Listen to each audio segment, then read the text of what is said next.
el marido de mi esposo y su madre fueron secuestrados al mismo tiempo. Los secuestradores le obligaron a elegir entre una de las dos.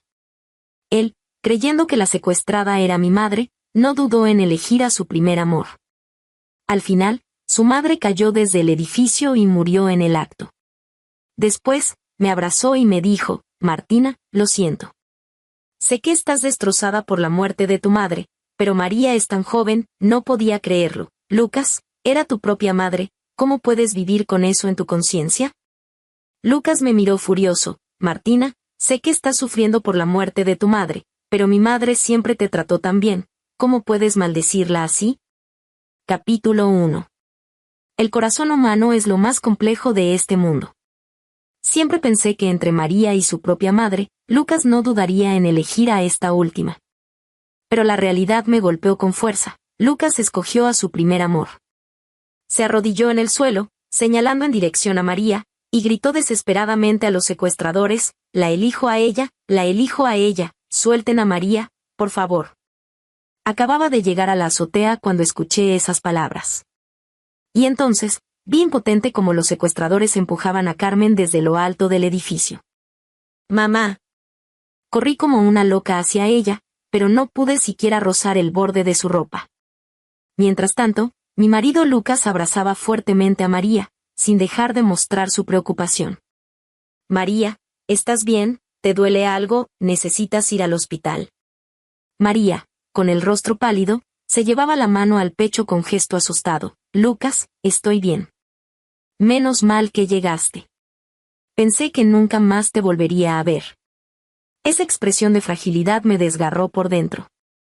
Furiosa, me acerqué a ellos, aparté a Lucas de un tirón y le di una bofetada. Lucas, eres un monstruo, era tu madre.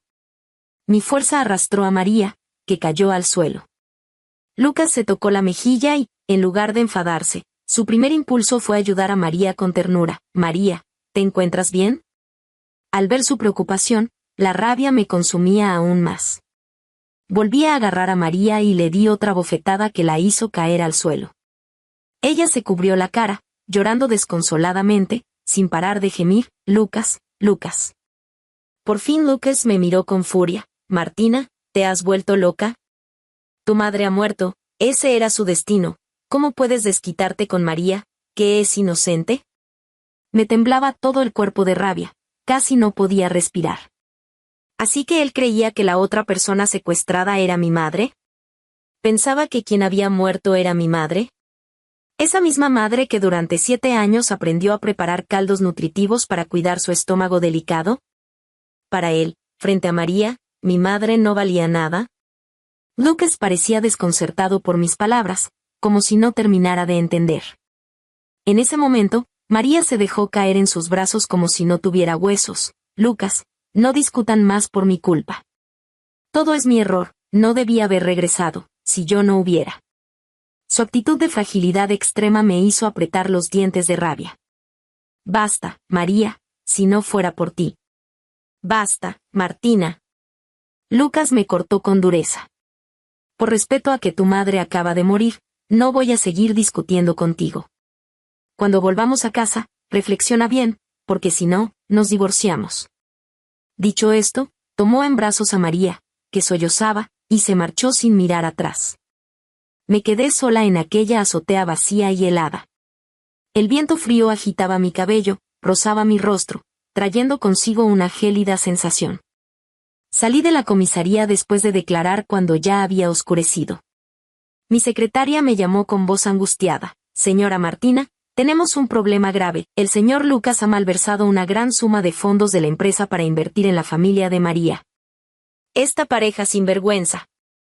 Carmen acababa de morir, su cuerpo aún estaba tibio, y él ya se apresuraba a usar el dinero de la compañía para complacer a su amante. Inmediatamente conduje hacia la empresa. Carmen Corporation era el trabajo de toda la vida de Carmen. Hace apenas unos días, Carmen me tomó de la mano y me dijo que María había regresado sin duda para pedirle a Lucas que ayudara a salvar a su familia de la crisis económica. Hace 7 años, cuando Carmen Corporation estaba al borde de la quiebra, María, que entonces era la prometida de Lucas, inmediatamente se desligó de nosotros y huyó al extranjero. Incluso nos acusó falsamente, diciendo que Carmen no tenía vergüenza y quería arrastrar a su María al abismo con nosotros. Durante estos 7 años, María desapareció del mapa, hasta que recientemente, cuando su familia entró en crisis económica, regresó de repente. Para evitar que Lucas cometiera una estupidez, Carmen ya había tomado precauciones. Me dijo que transferiría la mitad de sus acciones a mi nombre, convirtiéndome en la accionista mayoritaria de Carmen Corporation. Así, incluso si algún día yo no estoy y ustedes no pueden seguir juntos, él no podrá afectar los cimientos de Carmen Corporation. Sin embargo, el acuerdo de transferencia de acciones no llegó a firmarse antes de que Carmen, conteniendo el dolor desgarrador en mi pecho, irrumpí en la empresa. La luz de la oficina del director financiero aún estaba encendida. Abrí la puerta de una patada y arrojé el comprobante de transferencia sobre su escritorio. Inmediatamente recupera ese dinero, si no, te denuncio por malversación de fondos. El director financiero se ajustó las gafas con una sonrisa burlona. Señora Martina, cálmese. Dejando de lado que esta operación fue autorizada y sellada personalmente por el señor Lucas, usted solo es vicepresidenta. Además, ya envié un mensaje solicitando autorización a la presidenta del consejo, y ella no dijo que no. No olvide que Carmen Corporation no es suya. Me temblaba todo el cuerpo de rabia. Qué rápido se voltean las tornas. Carmen aún no se había ido y ya todos le daban la espalda. Viendo que María estaba ganando terreno, estos oportunistas de la empresa ya se apresuraban a posicionarse. Ya no pude contener mi furia, me abalancé sobre él, lo agarré del cuello, lo empujé contra el escritorio y le di una paliza. Solo cuando me dolieron las manos de tanto golpear, esa rabia ardiente en mi interior se aplacó un poco. Frotándome las manos entumecidas, tomé el teléfono y denuncié el caso por malversación de fondos. Luego convoqué una reunión de emergencia, exigiendo al departamento financiero que hiciera todo lo posible para recuperar ese dinero antes del amanecer. La sala de reuniones quedó en silencio absoluto. Todos bajaron la cabeza, nadie me apoyó. Y era lógico, yo solo era una vicepresidenta de nombre sin poder real. Para ellos, con Lucas paseándose públicamente con María, era cuestión de tiempo que yo, la esposa legítima, fuera expulsada. Hasta que 1 hora después, se abrió la puerta de la sala de reuniones. El abogado de confianza de Carmen, el licenciado Juan, entró con varias personas. Desplegó un documento. De acuerdo con la última resolución del Consejo de Administración y la carta de autorización firmada por la presidenta Carmen en vida, a partir de este momento, la señora Martina asumirá temporalmente el cargo de presidenta del Consejo, con plena autoridad para manejar todos los asuntos de la empresa. Además, se revoca de inmediato el puesto de director ejecutivo del señor Lucas. El nuevo presidente será elegido mediante votación del Consejo de Administración. En apenas 2 minutos, el ambiente en la sala cambió por completo. Las mismas personas que hace un momento estaban inertes, ahora tomaban mi propuesta y salían apresuradamente, compitiendo por ejecutarla. Capítulo 2. Me froté las sienes hinchadas por el cansancio. Por ahora, no podía decirles que Carmen ya no estaba. Una vez que esta noticia saliera a la luz, no solo afectaría a las acciones del Grupo Carmen, sino que también atraería a esos enemigos que acechaban como lobos. Carmen fue tan buena conmigo, debo proteger todo esto por ella. En realidad, siempre supe que este día llegaría. Carmen era una mujer de mente aguda. El día que María regresó, ella ya había presentido la tormenta que se avecinaba. Por eso, en cuanto Carmen cayó del edificio, contacté de inmediato al abogado Juan. El abogado Juan era la persona de mayor confianza de Carmen. Solo tenía ojos para ella y nunca respetó a Lucas. Como él mismo decía, quien me paga es Carmen, no Lucas. Carmen ya le había pedido que redactara un contrato de transferencia de acciones y le había confiado sus preocupaciones. Así que le pedí que contactara de inmediato a todos los accionistas para informarles de los deseos de Carmen en vida, y analizó los enormes riesgos que enfrentaría el Grupo Carmen si Lucas seguía dirigiendo la empresa. Los accionistas eran veteranos que habían construido el imperio junto a Carmen, naturalmente entendían las implicaciones. Con la resolución de la junta directiva, logré estabilizar temporalmente la situación. A la madrugada, los asuntos de la empresa finalmente quedaron resueltos. Conduje hasta el hospital para encargarme de los últimos asuntos de Carmen. Le pedí a mi secretaria que encontrara a Lucas a cualquier precio. Era el único hijo de Carmen, sin importar que, debía venir a verla por última vez. Cuando Carmen cayó del edificio, él estaba acompañando a María, permitiendo que los secuestradores escaparan.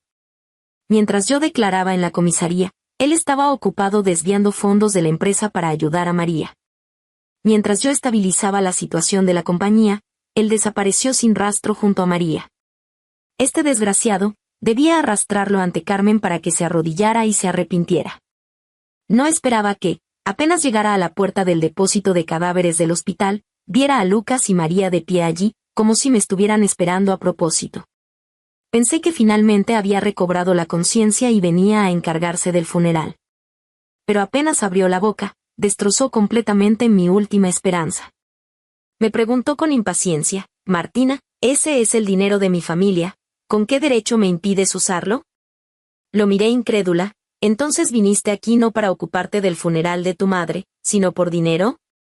Lucas se sintió un poco incómodo, su mirada comenzó a esquivarme.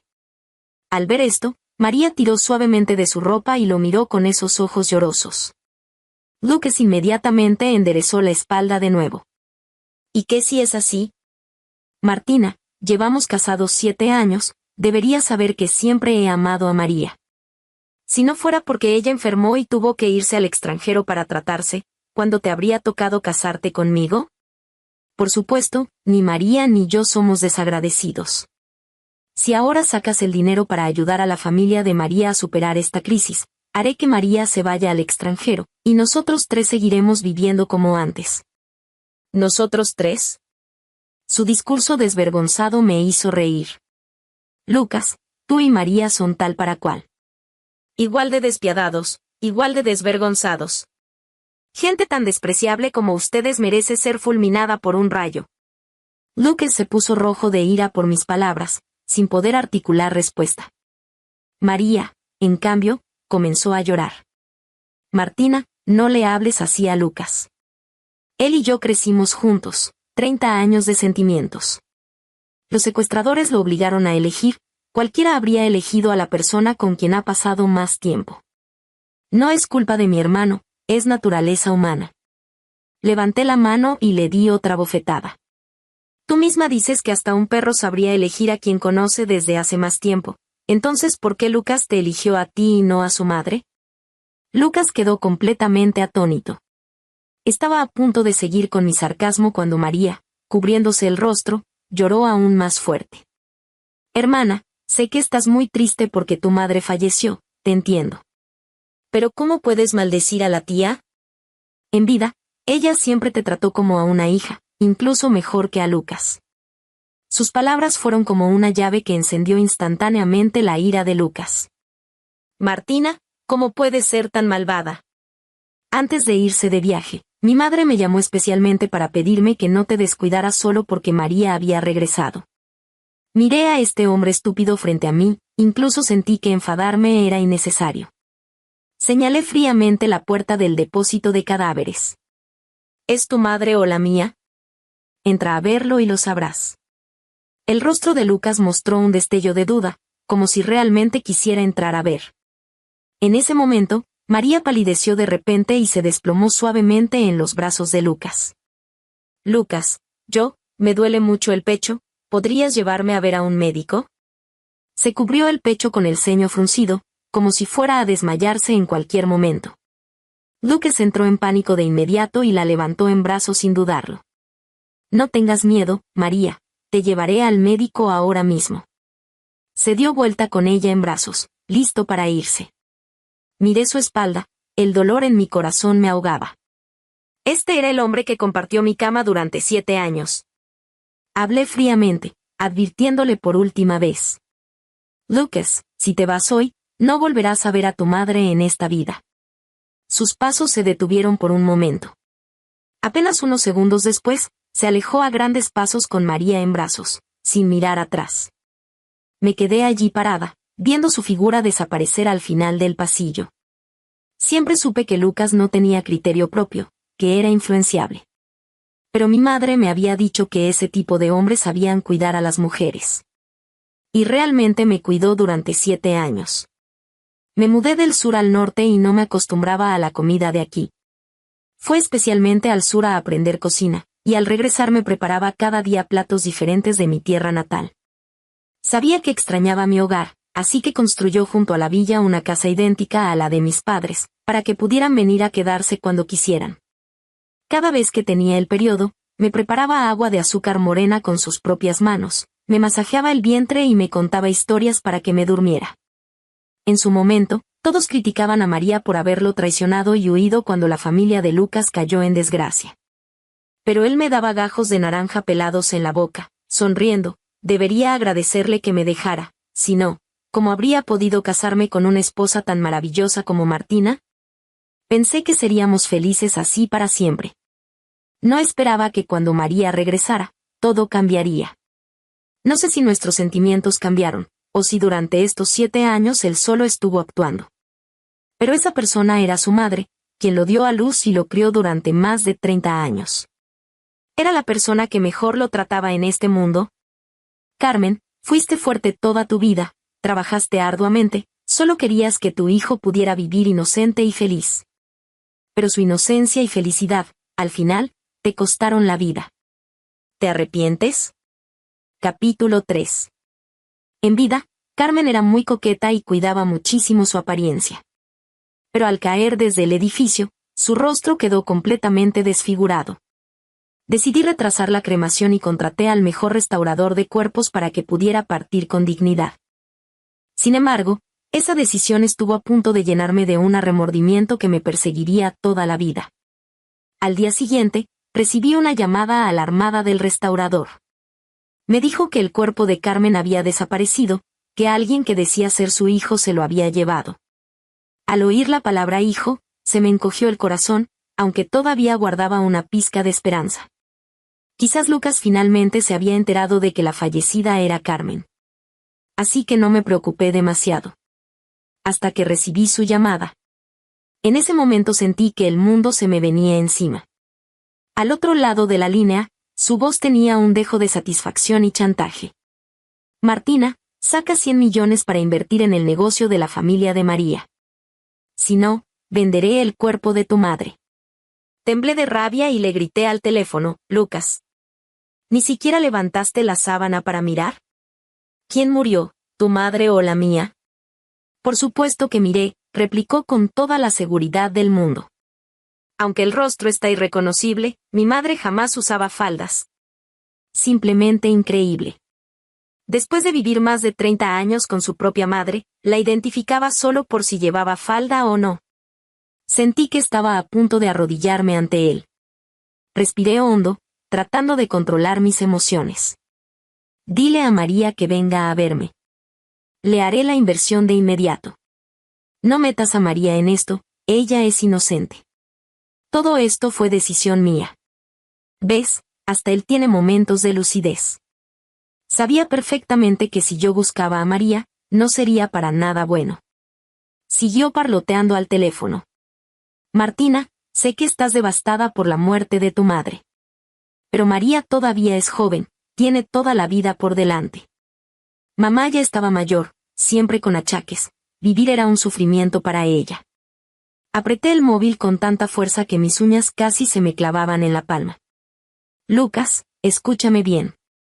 La que cayó del edificio fue tu madre. Tu propia madre. Martina, a estas alturas todavía intentas engañarme. Nunca pensé que fueras ese tipo de persona. Lucas, no toques el cuerpo de mamá. Te lo prometo, nos divorciamos. Así podrás estar con María abiertamente.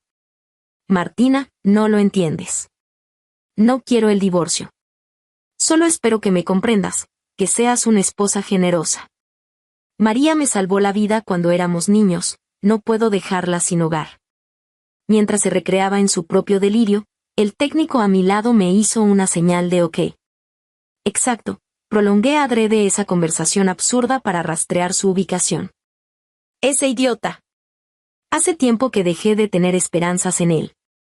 Según la localización, fui directamente con mis guardaespaldas a la casa de María. pero cuando derribamos la puerta, solo encontramos el móvil de Lucas sobre la mesa de centro de la sala. La madre de María, con las manos en las caderas, empezó a insultarme. No tenía tiempo para discutir con ella, así que ordené a mis guardaespaldas que destrozaran la casa de arriba a abajo. Jarrones antiguos, bolsos de marca, muebles de lujo, todo quedó hecho añicos. Emma se tiró al suelo llorando y gritando como una posesa. Me acerqué a ella y le arrojé un montón de documentos a la cara. Emma, hace 25 años tu hermana mayor se ahogó. Ni 6 meses después ya te habías casado con tu cuñado. ¿Creías que nadie lo sabía? Los llantos de Emma cesaron de golpe, su rostro se puso lívido. Me reí con frialdad, te lo advierto, si el cuerpo de Carmen sufre el más mínimo daño, lo que le pasó a tu hermana será tu futuro. Por favor, ¿de verdad creían que no sabía que todo este chantaje con el cuerpo había sido idea suya? Esta madre e hija son iguales de perversas en el fondo. Emma quedó aterrada, y pronto el cuerpo de Carmen fue devuelto. Pero la forma en que lo devolvieron volvió a traspasar todos mis límites. Lucas apareció arrodillado frente a mí con una urna funeraria, llorando a moco tendido. Martina, te he traído a mamá de vuelta. Por favor, ayuda a la familia de María, te lo suplico. Las sienes me palpitaban. No sabía si estrellar esa urna contra el suelo o directamente contra su estúpida cabeza. Conociendo la maldad de María y su madre, jamás devolverían el cuerpo fácilmente, odiaban a Carmen con toda su alma. Miré la urna y sentí como si me atravesaran con cuchillos. Pobre Carmen, toda una vida haciendo el bien, ¿cómo pudo acabar así? Y el culpable era nada menos que el hijo que ella misma había criado. Respiré profundo y llamé a mi madre, activando el altavoz. Al instante se oyó la voz cálida de mi madre, Martina. Antes de que mi madre terminara de hablar, Lucas se desplomó al suelo. Con la mirada perdida, murmuraba, no puede ser, eres tú, seguro que usaste una voz sintetizada para engañarme. Mi madre continuó, ¿cómo va todo con lo de Carmen? Iba a ir hace unos días, pero a tu padre le dio un ataque al corazón. No te preocupes, mañana le dan el alta y enseguida vamos para acompañarte. Y Lucas, convéncelo bien, los muertos no vuelven, que no se aflija tanto. Observé a ese hombre que había perdido completamente la razón, con el corazón helado. No tiene remedio. El cuerpo de Carmen tendría que encontrarlo yo misma. Capítulo 4. Conteniendo las náuseas, lo levanté del suelo y comencé a interrogarlo. Resultó que había sido Emma quien propuso usar el cadáver de Carmen para amenazarme. Lucas, cobarde como era, no se atrevió a hacer algo así, solo firmó unos papeles cuando transportaron el cuerpo. Todo lo demás lo manejó Emma. Según él, María apenas participó, solo lloraba de vez en cuando y escupía algo de sangre, como si fuera a morir de depresión en cualquier momento. Conociendo el odio que Emma sentía por Carmen, o bien la reduciría a cenizas o haría algo aún más terrible, jamás la incineraría tan fácilmente. Esa urna funeraria bien podría contener los restos de cualquier otra persona. Me enviaron a Lucas con esa mentira pensando que era tan ingenua. ¿De verdad creían que podían engañarme así? Después de sacarle toda la información que necesitaba, tomé un palo de golf del rincón y me acerqué a él paso a paso. Lucas se encogió aterrorizado contra la pared. Martina, ¿qué vas a hacer? No te acerques. Descargué el golpe y le rompí la pierna. Se retorcía en el suelo gritando de dolor, pero yo sentí una satisfacción como nunca antes. Lo arrastré de vuelta a casa, lo encerré en una habitación y prohibí que cualquier médico lo atendiera. Luego, con un equipo de personas, me dirigí esa misma noche al mercado negro. Siguiendo las pistas que Lucas me dio y la información que conseguí investigar, descubrí que Emma había vendido el cuerpo de Carmen a una organización del mercado negro. Esa gente desmantelaba cadáveres u órganos y los vendía a instituciones médicas a través de canales clandestinos. Llevé la información y colaboré con la policía. En el último momento, encontramos el cuerpo de Carmen. Al ver su rostro en la mesa de operaciones, restaurado a medias pero aún horroroso, y su cuerpo abierto, sentí como si me desgarraran el corazón. Busqué al mejor cirujano reconstructivo para tratar el cuerpo de Carmen, luego la llevé a casa y organicé de nuevo la cirugía de restauración. Después de todo esto, salí del hospital arrastrando mi cuerpo exhausto. En las pantallas del vestíbulo transmitían en vivo una conferencia de prensa de la familia de María. El tema: disculpas a la señora Martina, actual directora del Grupo Carmen. Lucas estaba sentado en una silla de ruedas, con el rostro demacrado y la mirada vacía. María permanecía a su lado, inclinándose profundamente ante innumerables cámaras. Primero, quiero pedirle perdón a Martina. No debí haber regresado, no debí causar estos malentendidos. Levantó la cabeza, los ojos enrojecidos y la voz quebrada. Según su relato, hace unos días, recién bajó del avión, mi madre la interceptó en el aeropuerto.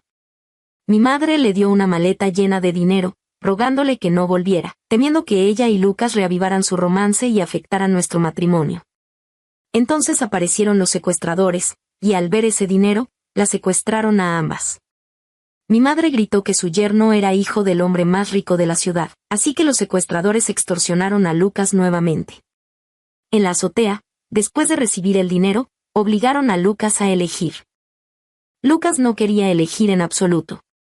Fue la tía, ella misma se arrojó. Al llegar a este punto, se cubrió el rostro con un pañuelo y lloró largamente. Tras recuperar la compostura, continuó: ya que ella no está, quizá no debería decir esto. Pero realmente no tenía necesidad de hacerlo. Mi hermano y yo nos amamos durante años sin estar juntos. ¿Cómo podría ser ahora? Martina, regresa. Lucas dice que no te acusará por romperle la pierna, encerrarlo ni apropiarte del Grupo Carmen.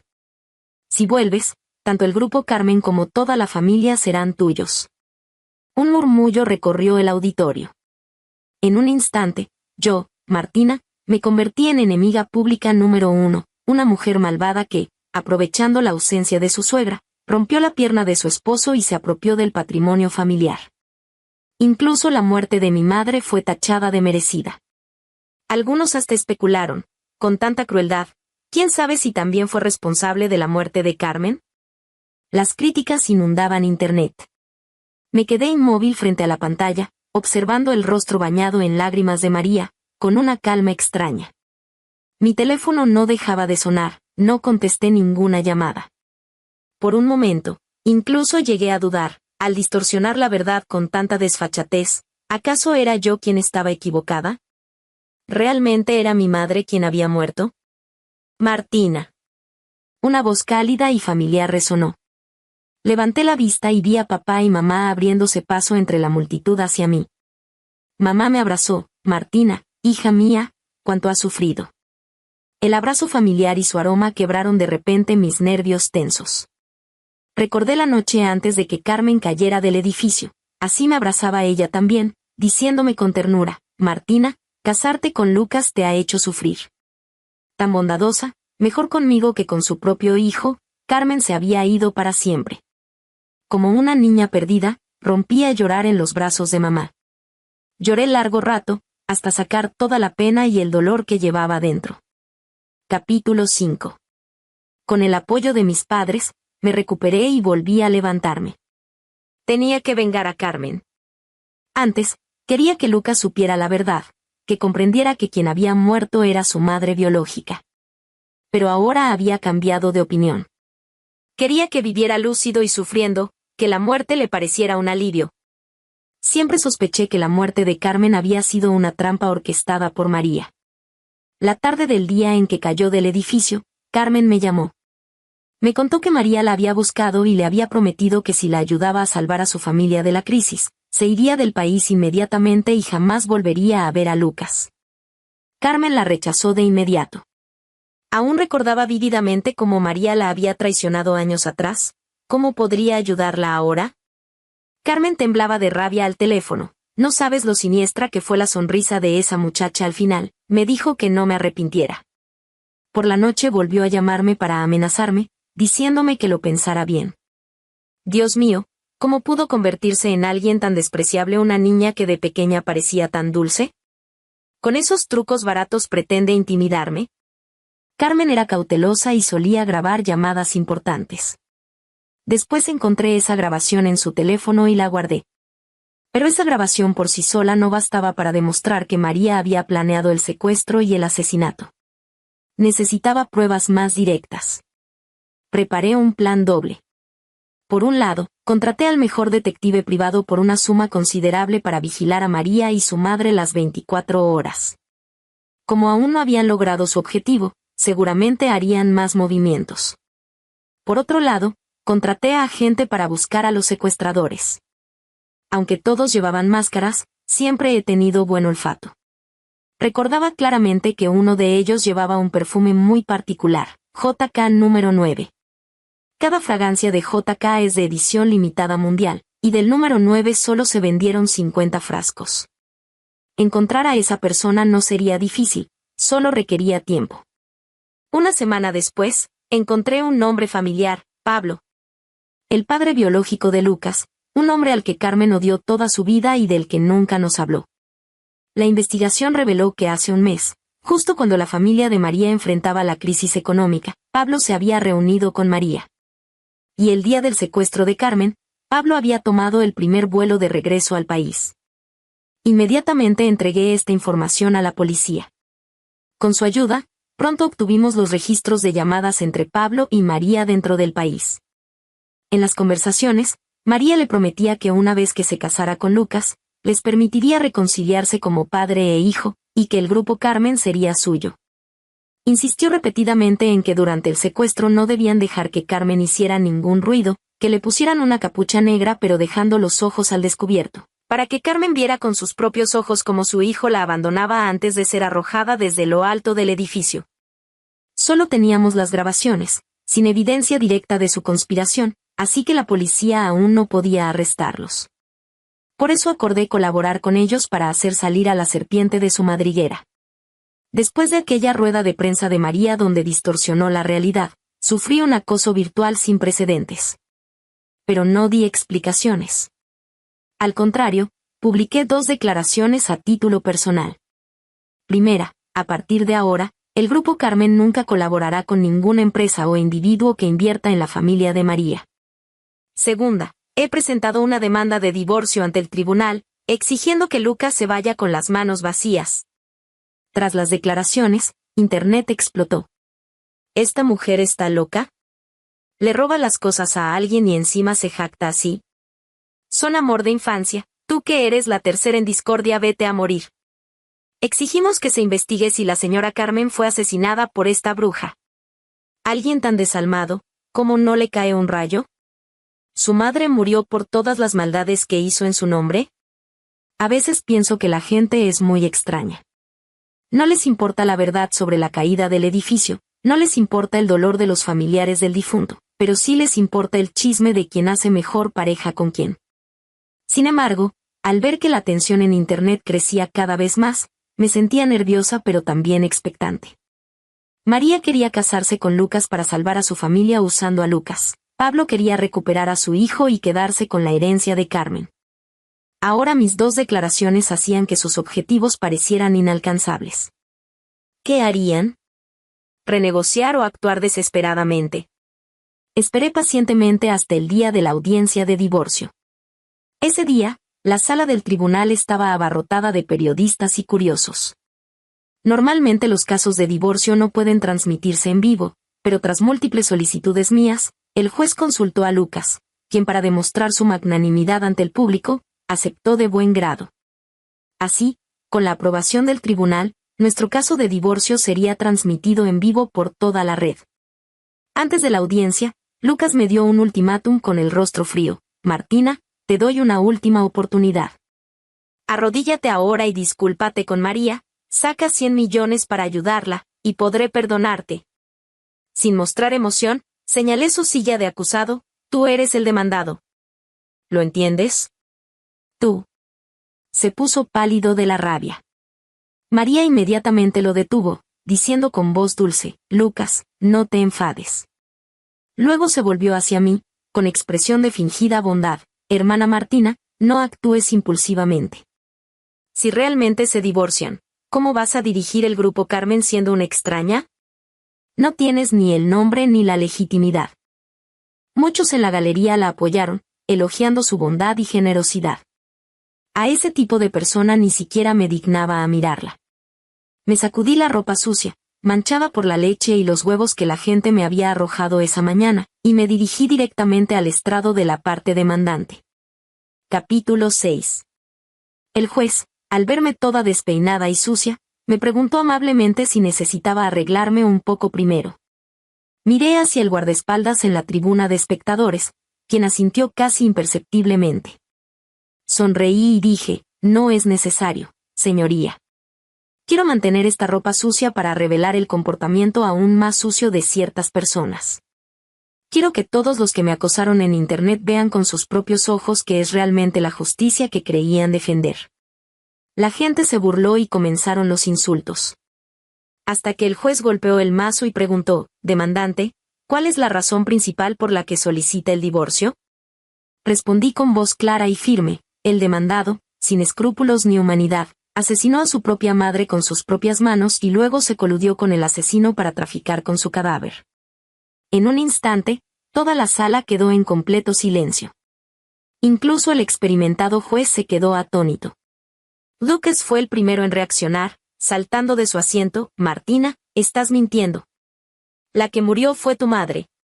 Los secuestradores llamaron diciendo que habían secuestrado a mi ser más querido y a mi suegra. La sala estalló en conmoción.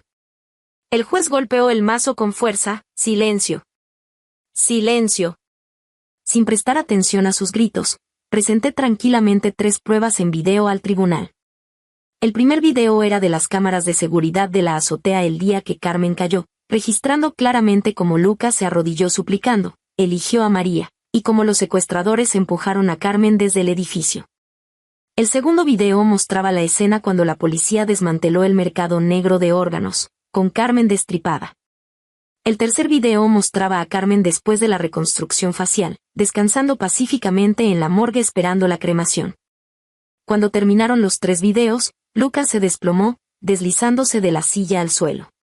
Con los ojos vacíos, murmuraba, imposible, no es cierto, no era mi mamá, la que murió no era mi mamá. Al verlo así, sentí una oleada de tristeza. Por mí misma, por mi madre, y por su madre. Sin darle ningún respiro, solicité inmediatamente que comparecieran los testigos. Cuando mi madre apareció del brazo de mi padre, con su documento de identidad en mano, toda la sala quedó nuevamente impactada. Observé los ojos de Lucas enrojecerse gradualmente, llenándose de sangre, mientras su mente comenzaba a colapsar. Sonreí y le dije en voz baja, lo suficientemente bajo para que solo nosotros 2 pudiéramos oír, Lucas, esto apenas comienza. Quería que experimentara en carne propia lo que significa tener el corazón desgarrado. Delante de todos, presenté varias grabaciones de llamadas telefónicas. Incluían grabaciones de María amenazando a Carmen, así como sus conversaciones con Pablo. En la primera grabación, María estaba amenazando a Carmen. La segunda era del día que Pablo regresó al país, una conversación donde conspiraban, registrando claramente cómo María le instruyó que hiciera que Carmen viera con sus propios ojos cómo su hijo la abandonaba. La tercera era de esta mañana, antes de la audiencia, donde Pablo amenazaba a María exigiendo 3 millones inmediatamente como dinero de silencio, o de lo contrario iría a la policía a denunciarla como la verdadera instigadora. María, por su parte, insistía en que había sido Pablo quien empujó a la víctima. En la llamada, ambos se acusaban mutuamente, discutiendo sin parar, cada uno relatando cómo yo los había acorralado. Después de calmarse, sorprendentemente llegaron a un nuevo acuerdo, unirse para atacarme. Cuando terminaron las grabaciones, declaré al juez, Pablo, de camino al tribunal, intentó sabotear el sistema de frenos de mi auto y ya ha sido arrestado infraganti por la policía. En cuanto a María, en ese momento estaba siendo estrangulada por un Lucas completamente enloquecido. ¿Por qué? ¿Por qué le hiciste daño a mi mamá? Fui tan bueno contigo, mi mamá te trató como a una verdadera nuera, tú fuiste quien quiso irse. ¿Por qué? Los oficiales tuvieron que hacer un gran esfuerzo para separarlos. María se desplomó en el suelo, tosiendo violentamente, cubriendo las marcas rojas evidentes en su cuello, llorando con agravio. Me señaló, usando sus últimas fuerzas para gritar, no es cierto, no es así. Lucas, es ella, todo es culpa de ella. Esa zorra lo inventó todo. Lucas, no le creas. Pero Lucas, como si no la oyera, comenzó a reír mientras lloraba. Qué tonto he sido, realmente, qué tonto. Reía y lloraba al mismo tiempo, como si hubiera enloquecido completamente. A mi mamá le gustaba el cabello ondulado permanente, mi suegra siempre lo tuvo liso. Mi mamá tenía un lunar en la frente, mi suegra no. Mi mamá era más alta y más delgada que mi suegra. Qué tonto, incluso sus cuerpos eran diferentes, y yo. Mientras hablaba, vomitó sangre repentinamente, luego puso los ojos en blanco y se desmayó. Observé fríamente todo esto, pero la tristeza en mi corazón se volvía cada vez más pesada. Carmen había muerto hacía tanto tiempo, le había recordado tantas veces, pero nunca le importó. No es que no me creyera, simplemente nunca le dio importancia al asunto. Carmen, ¿lo ves? La persona que él ama, siempre ha sido únicamente él mismo. Capítulo 7. Aunque Lucas se desmayó en plena audiencia, insistía en que el juez completara todo el proceso judicial. Este divorcio era innegociable. Al finalizar la vista, permanecí frente a innumerables cámaras con aquella ropa manchada y solo pronuncié una frase. La verdad puede llegar tarde, pero nunca faltará a la cita. Entre la multitud, una chica de aspecto dulce se abrió paso hasta mí y me pidió disculpas con el rostro lleno de culpa. Era la misma que por la mañana me había arrojado leche. Lo siento, no sabía que la verdad era así, no debí. La miré con frialdad e interrumpí sus palabras. ¿Acaso te crees jueza? ¡Oh Dios! Su rostro palideció al instante. Le lancé una mirada cargada de sarcasmo. Jamás perdonaré a alguien que se atreve a juzgar la vida ajena con un conocimiento tan superficial. Dicho esto, me di la vuelta y me marché escoltada por guardaespaldas.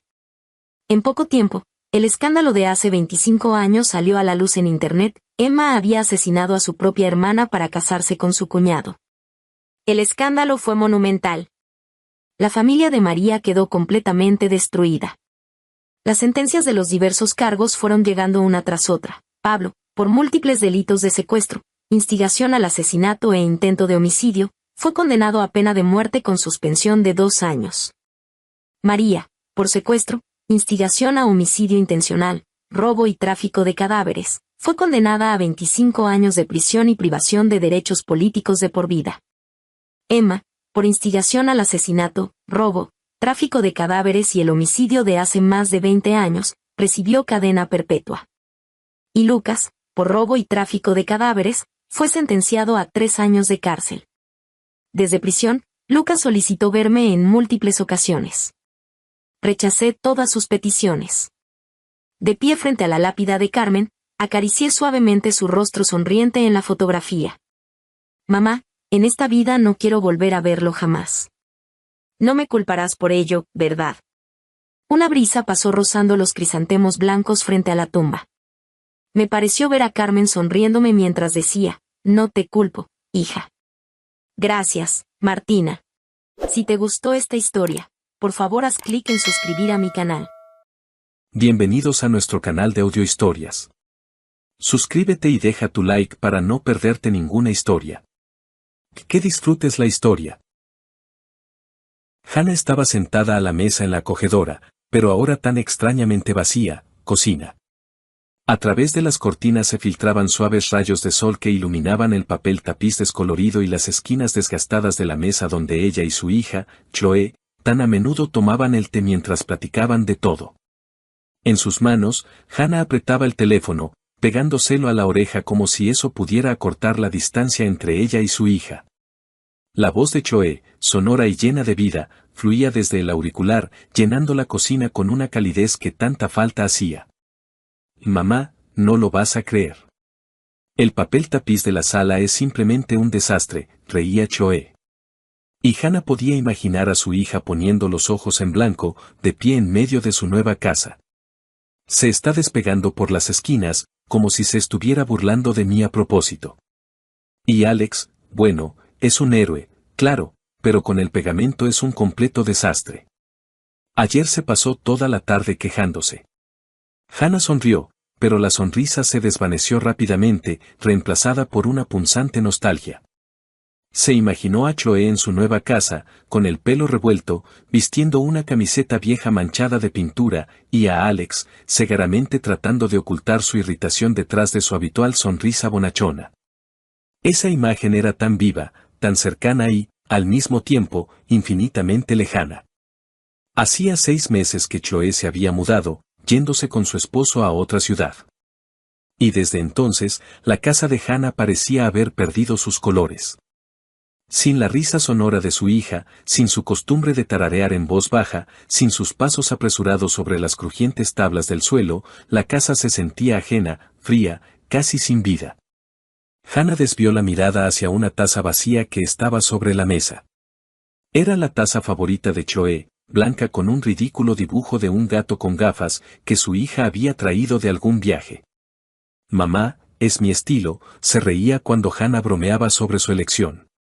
Ahora la taza permanecía intacta y Hannah no se atrevía a guardarla en el armario, como si eso pudiera borrar definitivamente la presencia de su hija en la casa. Pasó un dedo por el borde de la taza, sintiendo un nudo en la garganta. Llama más seguido, hija, dijo Hannah en voz baja, tratando de que no le temblara la voz. Los extraño tanto, a ti, a Alex, tu desorden, añadió con una leve sonrisa, intentando ocultar su melancolía.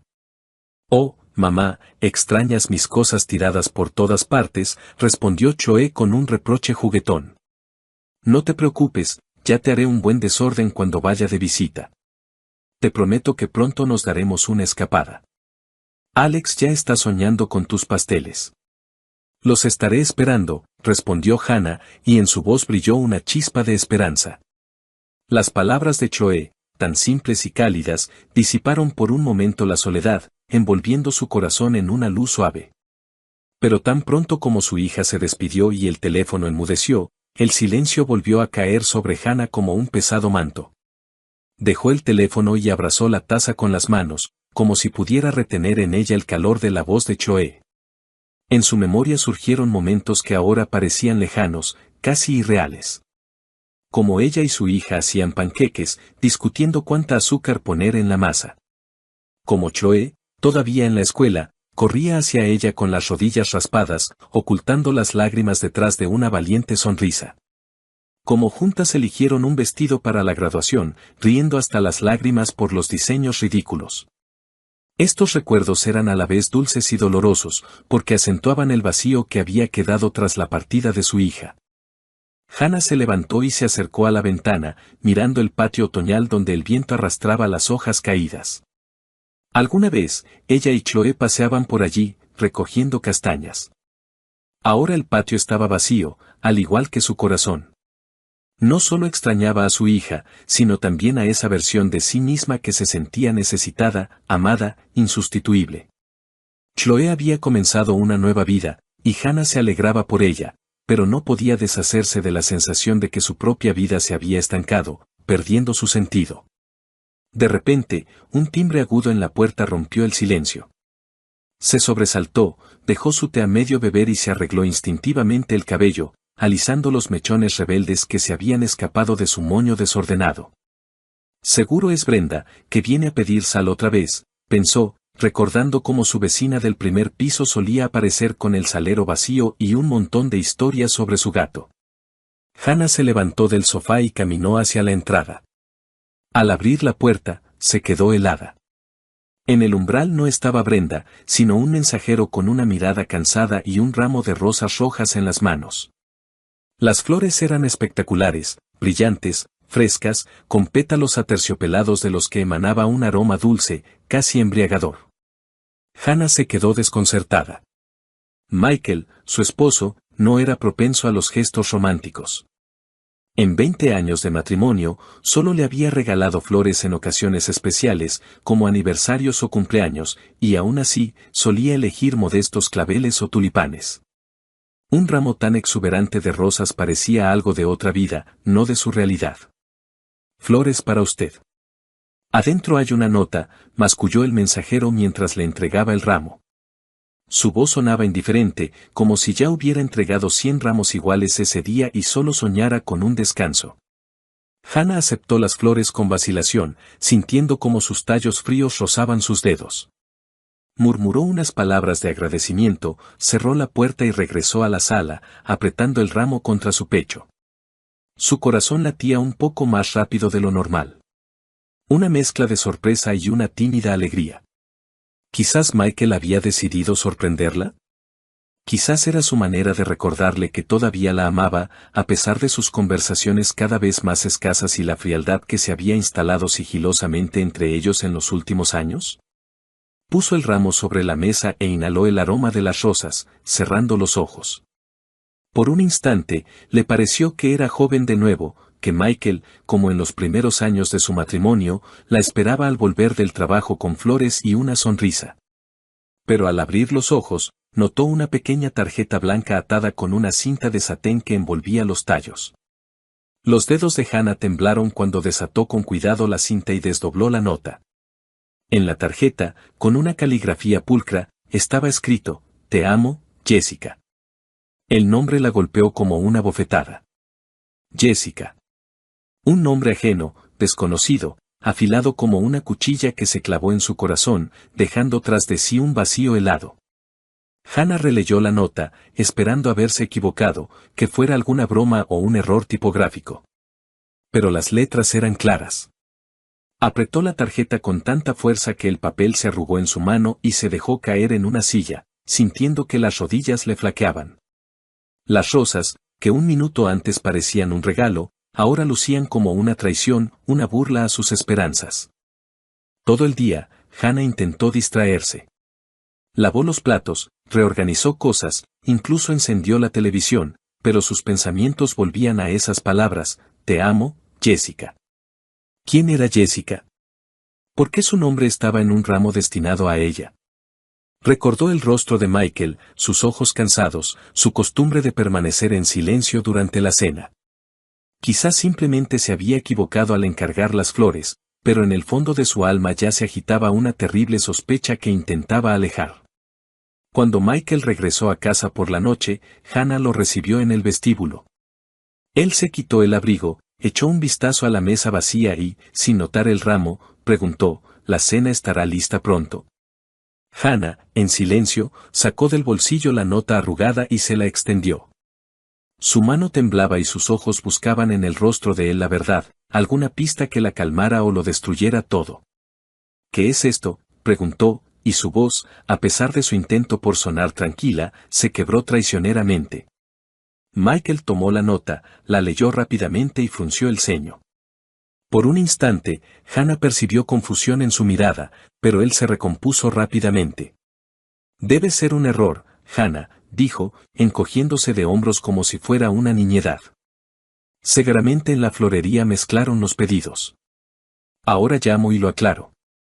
Sabes que yo no sé regalar ramos así». Sacó su teléfono y marcó el número de la florería, apartándose hacia la ventana. Hannah lo observaba, de pie junto a la mesa, con los brazos cruzados sobre el pecho, como si se protegiera de algo invisible. Michael hablaba en voz baja y, al poco tiempo, volvieron a llamar a la puerta. El mismo mensajero, ahora aún más irritado, recogió el ramo, murmurando una disculpa. Hannah captó cómo Michael le decía algo al despedirse, pero no entendió las palabras. La voz de su esposo sonaba apagada, como si no quisiera que ella lo oyera. Cuando la puerta se cerró, Michael regresó hacia ella con una sonrisa cansada. «Ya se lo llevaron, se equivocaron de dirección». «Entonces, cuando cenamos», dijo, abrazándola por los hombros. Sus manos estaban cálidas, pero Hannah sintió un escalofrío recorrerle la espalda. Ella asintió, forzándose a sonreír, pero un nudo pesado permanecía en su pecho. Quería creerle a Michael, quería convencerse de que realmente había sido un error, que su matrimonio, aunque desgastado por el tiempo, seguía siendo fuerte. Pero las dudas, como sombras, ya comenzaban a cernirse sobre su corazón, susurrando preguntas para las que temía buscar respuestas. «Pasemos el fin de semana juntos», propuso Michael, mirándola a los ojos. «Solo tú y yo. Vayamos a algún lugar para relajarnos». Hannah asintió de nuevo, aferrándose a sus palabras como a un salvavidas. Ansiaba tanto devolver la calidez a su relación, sentir que todavía estaban cerca, que sus vidas no se estaban desmoronando. Está bien, respondió en voz baja. Pero cuando Michael se fue al baño, Hannah se quedó de pie en la sala, mirando el lugar vacío donde hasta hacía poco habían estado las rosas.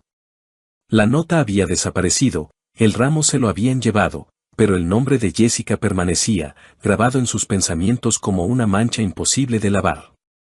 Sabía que esa noche algo había cambiado en ella, y las sombras de la duda, una vez que aparecían, no desaparecerían tan fácilmente. El sábado fueron al centro. Hannah admiraba los escaparates brillantes, tratando de distraerse de sus pensamientos inquietantes. Planeaban ir al cine, pero en el auto, mientras buscaba servilletas en la guantera, Hannah encontró 2 boletos para el teatro. Las fechas en los boletos eran del mes pasado, y era para una obra que Michael no le había mencionado. ¿Qué es esto?, preguntó, mostrándole los boletos. Michael echó un vistazo y se encogió de hombros. Le presté el auto a un amigo. Él fue con una nueva chica. Ya te había dicho que Gary me pidió el auto. Hannah recordó que Michael había mencionado a un amigo, pero la explicación sonaba demasiado pulida. Decidió callar, pero su corazón latía con ansiedad. Unos días después, Hannah encontró en el bolsillo de un traje de Michael un recibo de lencería femenina. Revisó los armarios. No había lencería nueva. El deseo de saber la verdad se volvió insoportable. Hannah intentó desbloquear el teléfono de Michael, pero él había cambiado la contraseña, algo que nunca antes había hecho. Esa noche, lo siguió cuando dijo que se quedaría hasta tarde en el trabajo. En una cafetería al otro lado de la calle de su oficina, vio a Michael con una mujer joven. Estaba embarazada, su mano descansaba sobre la de Michael, y él le sonreía como no le había sonreído a Hannah en mucho tiempo. Cuando la llave giró en la cerradura, Hannah se tensó. Lo había esperado toda la noche, anhelando una explicación, cualquier justificación para su extraño comportamiento. Pero cuando la puerta se abrió de par en par, el mundo de Hannah se hizo añicos. Michael no entró solo. Detrás de él, como salida de un melodrama barato, desfilaba una joven, alta, con rizos perfectamente peinados y una mirada arrogante. Su vestido rojo brillante gritaba confianza en sí misma, y su mano, colocada demostrativamente en el codo de Michael, parecía gritar, «Esto ahora es mío». Los ojos de la mujer, Heather, como se enteró más tarde, se encontraron con los de Hannah. Y en esa mirada había tanto desafío que Hannah sintió como la sangre le hervía en las venas. Michael se detuvo en medio de la sala, se ajustó el cuello de la camisa y, sin mirar a Hannah a los ojos, soltó, como si lo hubiera ensayado frente al espejo, «Hannah, esta es Heather. Hace tiempo que quería decírtelo. Vamos a vivir juntos. Heather está embarazada de mí. Lo siento». Su voz era fría como un viento helado en enero, pero no se detuvo, decidido a rematarla, «Y tú, bueno, vete a la casa de campo. El aire fresco te sentará bien, podrás regar tus florecitas allí». Hannah se quedó paralizada, como si alguien hubiera silenciado el sonido en la habitación. Su mente se negaba a aceptar las palabras que acababa de pronunciar su esposo, el hombre con el que había compartido 20 años de vida, cama, sueños, una hipoteca, la casa de campo, las florecitas. ¿Hablaba en serio? Miró a Heather, que estaba de pie, con la espalda orgullosamente erguida y una ligera sonrisa de suficiencia, como si ya estuviera eligiendo las cortinas para ese departamento. Y en ese momento, algo dentro de Hannah se rompió. El mundo no solo se derrumbó, explotó como una burbuja de jabón, dejando tras de sí solo furia, caliente, ciega y absolutamente incontrolable. «Florecitas», gritó Hannah, saltando del sofá con tal brusquedad que la taza de té voló al suelo, haciéndose añicos con un estruendo. Sus ojos lanzaban relámpagos mientras sus manos ya buscaban un arma. Y la encontraron, un viejo trapeador de madera que acumulaba polvo en un rincón junto a la pared, como un fiel guardián de su hogar familiar. Hannah agarró el trapeador, apretándolo como si fuera la espada de la justicia, y con un grito de guerra digno de una valquiria, se abalanzó sobre Michael. «Largo de aquí, traidores», gritaba, blandiendo el trapeador con tal energía que silbaba en el aire como una hélice. Michael, que claramente no esperaba que su recatada esposa se convirtiera en una furia, retrocedió, tropezando con la mesa de centro. Heather, cuya confianza se había evaporado más rápido que la niebla matutina, soltó un chillido digno de una película de terror barata y retrocedió hacia la puerta, cubriéndose el vientre con las manos como si Hannah planeara un duelo de trapeadores. «Hannah, te has vuelto loca», gritó Michael, tratando de esquivar el trapeador que ya se cernía amenazadoramente sobre su cabeza. «Loca», rugió Hannah, lanzando una estocada que casi hizo caer a Michael al suelo. «Tú me hablas de la casa de campo, de las florecitas, y mientras tanto te revuelcas con esta mocosa».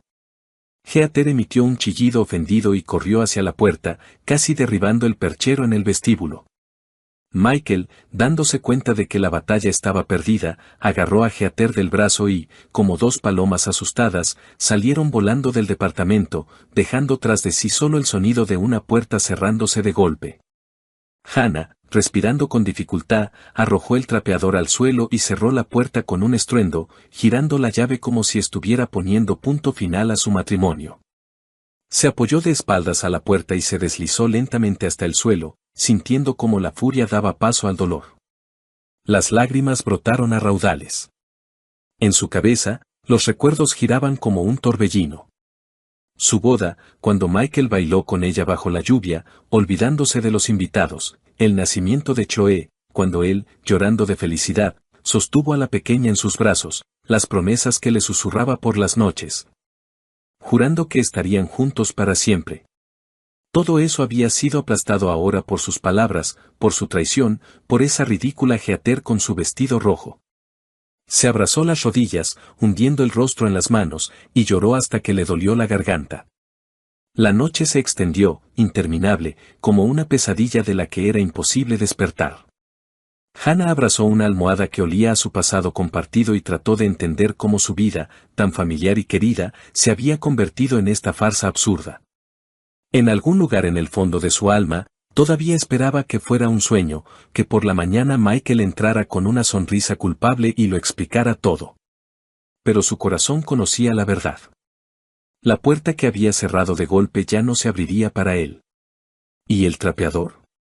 El trapeador ahora se convertiría en una leyenda. Por la mañana, apenas amanecía, Hannah llamó a Choe. Su voz temblaba mientras le contaba la traición de Michael. «Mamá, él no te merece», dijo Choe con firmeza. «Eres fuerte.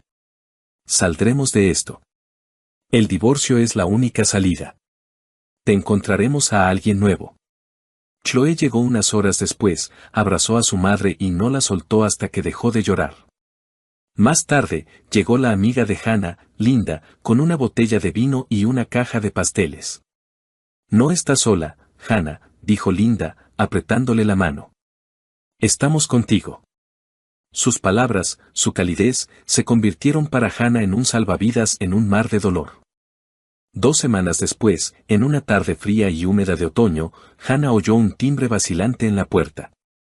Estaba sentada en la sala, envuelta en una manta de lana, con un libro que no había podido leer. Sus pensamientos todavía giraban en torno a la traición de Michael. El timbre fue tímido, casi suplicante, y Hannah supo de inmediato quién estaba detrás de la puerta. Su corazón se encogió, pero no de dolor, sino de una fría determinación. Se levantó lentamente, se ajustó la manta y se dirigió a la puerta como un soldado que va a su última batalla. En el umbral estaba Michael. Su aspecto era patético, como el de un perro mojado abandonado bajo la lluvia. El abrigo estaba empapado, el pelo pegado a la frente, y su rostro, pálido y demacrado, parecía tallado en cera. Sus ojos, enrojecidos por la falta de sueño o las lágrimas, evitaban su mirada. En sus manos apretaba un ramo de crisantemos, no las lujosas rosas de aquel día fatídico, sino unas flores modestas y ligeramente marchitas. Como si hasta ellas supieran que su misión estaba condenada al fracaso. Hannah lo miró y en su pecho no se movió nada. Ni amor, ni lástima, solo un vacío resonante, como un eco en una casa abandonada.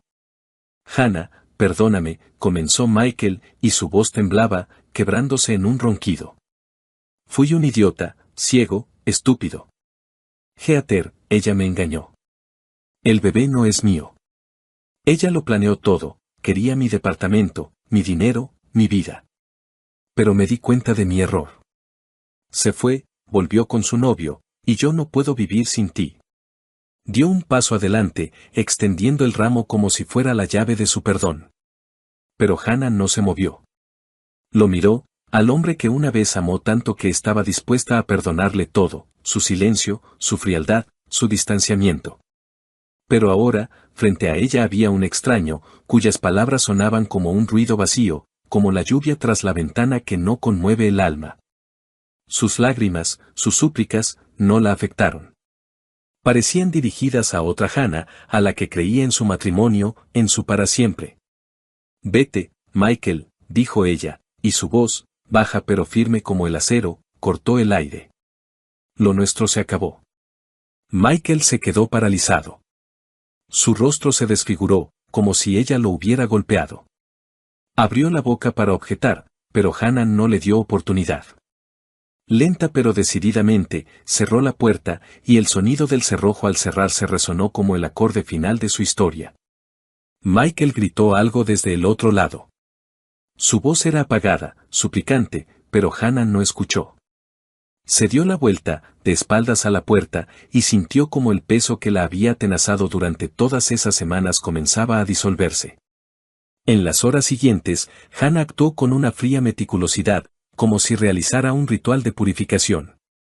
Sacó del armario 2 viejas maletas cubiertas de polvo y comenzó a empacar las cosas de Michael.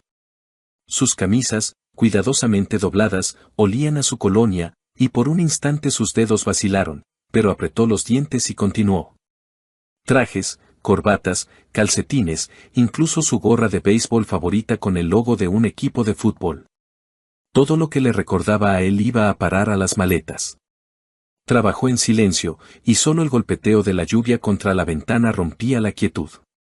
Luego, Hannah se sentó a la mesa y abrió su cuenta bancaria conjunta.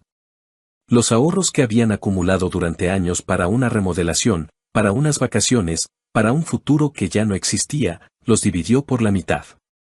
Transfirió la mitad a la cuenta de Michael, quedándose exactamente con lo que consideraba justo. Era su forma de poner punto final, de cortar el último hilo que los unía. Llamó a un taxi y dejó las maletas en el vestíbulo, como símbolo de que ya no había lugar para él en esa casa. Cuando Michael regresó a la mañana siguiente, Hannah ya lo estaba esperando. Parecía aún más destrozado que el día anterior, pero ella no levantó la vista para mirarlo. En silencio, le entregó las maletas, le metió en la mano un sobre con la impresión de la transferencia de dinero y retrocedió, como si pusiera una barrera entre ellos. Adiós, dijo, y su voz estaba desprovista de emoción, como el viento de otoño que se lleva las últimas hojas. Michael intentó decir algo, pero Hannah cerró la puerta con tal fuerza que el marco tembló. Se quedó de pie, con las palmas apoyadas en la madera, y escuchó cómo sus pasos se alejaban, haciéndose cada vez más silenciosos hasta disolverse en el ruido de la lluvia. Y entonces, por primera vez en muchas semanas, sintió alivio, puro, casi tangible, como una bocanada de aire frío después de un largo bochorno. Hannah se acercó a la ventana y la abrió de par en par, dejando que el viento húmedo del otoño entrara en la habitación. La lluvia había cesado y, en el horizonte, donde el cielo se aclaraba, se adivinaba una nueva vida, sin mentiras, sin traición, sin el dolor que había llevado consigo durante tanto tiempo. Inhaló profundamente, sintiendo como sus pulmones se llenaban de libertad. El camino por delante no sería fácil, lo sabía. Pero tenía a Choe, cuya risa sonora todavía resonaba en su corazón. Y a Linda, cuyo apoyo era como un ancla en la tormenta. Y lo más importante, se tenía a sí misma, su fuerza, su voluntad, su capacidad para levantarse después de las caídas. Hannah miró su reflejo en el cristal y, por primera vez en mucho tiempo, sonrió. La sonrisa era débil, pero genuina, como el primer rayo de sol después de una larga noche. Su corazón, aunque roto, todavía latía, y eso era suficiente para empezar de nuevo. Pasaron 3 meses. Hannah, inspirada por el apoyo de Choe y Linda, se decidió por un cambio. Aceptó la propuesta de su hija de mudarse a su ciudad, dejando atrás el viejo departamento con sus amargos recuerdos. Chloe, al ver cómo su madre revivía, le sugirió que aceptara un trabajo en su empresa, no por el dinero, sino para distraerse y sentirse útil. Así fue como Hannah conoció a Paul, el jefe de Chloe. Paul era un hombre con una sonrisa cálida y una voz tranquila, un viudo cuya vida también había estado marcada por la pérdida, pero no rota por ella. Sus primeros encuentros fueron casuales, un café en la oficina, conversaciones sobre libros, discusiones sobre proyectos de trabajo. Pero poco a poco, Hannah se dio cuenta de que esperaba esos encuentros, que su corazón, tanto tiempo atenazado por el dolor, comenzaba a descongelarse. Paul era atento pero no insistente, y su sinceridad hacía que Hannah se sintiera no solo como una mujer, sino como una persona cuya historia aún no había terminado. Un día, mientras Hannah y Paul paseaban por un parque nevado después del trabajo, él tomó su mano con delicadeza. Ella no se apartó, y en ese momento comprendió que estaba lista para abrir un nuevo capítulo. Su relación se desarrolló lenta pero naturalmente, como los arroyos de primavera que se abren paso a través del hielo. Chloe, al observar a su madre, resplandecía de felicidad, y Linda, cuando venía de visita, no se cansaba de bromear: Hannah, ahora eres como la heroína de una novela, de las cenizas al amor. Mientras tanto, Michael no se rendía. Un mes después de la ruptura, apareció de nuevo en el viejo departamento, pero solo encontró habitaciones vacías y nuevos inquilinos. Al enterarse por su hija de que Hannah se había mudado con Chloe, comenzó a escribirle largos mensajes llenos de arrepentimiento y promesas. Hannah, he cambiado. Me di cuenta de lo que perdí. Dame una oportunidad, le suplicaba en uno de los mensajes. Pero Hannah, al leer sus palabras, solo sentía cansancio. No respondía y pronto bloqueó su número, decidiendo que el pasado debía quedarse donde pertenece. Michael, enfrentado a su silencio, intentó llenar el vacío en su vida. Comenzó a buscar nuevas relaciones, prefiriendo a chicas jóvenes que, esperaba él, vieran en él no solo una billetera, sino a una persona. Frecuentaba cafés de moda, se registraba en sitios de citas, incluso cambió su guardarropa para parecer más joven. A veces le parecía encontrar sinceridad en los ojos de alguna compañera, pero la mayoría de las veces su interés se desvanecía tan pronto como quedaba claro que sus finanzas no eran tan grandes como esperaban. Michael no se lo admitía a sí mismo, pero en el fondo sabía que ninguno de esos encuentros podría reemplazar lo que había perdido al destruir a su familia.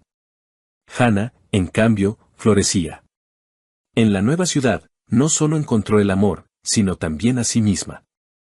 Se inscribió en clases de cerámica, con las que había soñado en su juventud, y pasaba las tardes felizmente con Chloe y Alex, riendo de sus bromas. Paul se convirtió en parte de su vida y, un día, cuando le regaló un simple ramo de flores silvestres, Hannah sintió que su corazón se había liberado por completo de las sombras del pasado. De pie junto a la ventana en la casa de Chloe, mirando las calles nevadas, Hannah pensaba en lo lejos que había llegado desde aquella noche en que lloraba abrazada a una almohada.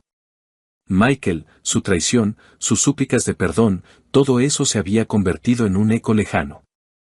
Ante ella había una nueva vida, llena de calidez, risas y oportunidades.